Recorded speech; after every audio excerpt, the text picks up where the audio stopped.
Christmas boxing ডের পরে ইউকেতে বিরাট সেল কাপড়ে সব কিছুতে।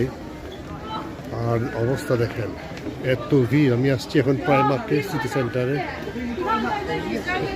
ঢুকে মানুষ আর মানুষ, চারিদিকে মানুষ। মানে মানুষের জন্য কি একটা আরম্ভ হয় এই কাপড় কেনার ধুম। প্রাইমার্কে তো সাধারণত সবাই কিনে, বিজি থাকে প্রায় 12 মাসই। তো ক্রিসমাসের সময় আরও বেশি বিজি। এখন আমি আমার ছেলে ঢুকলাম, দেখি প্রাইমার্কে কি পাওয়া যায়। এই দেখেন প্রাইস দেখাচ্ছি। এই যে 16 পাউন্ড আসলে এখন 7 পাউন্ড। ঈশান দেখো তো, এইগুলি 7 pound. You have to let me buy at least one thing. Okay, Oh my god, yeah. And did you have? where? This side. Come for the...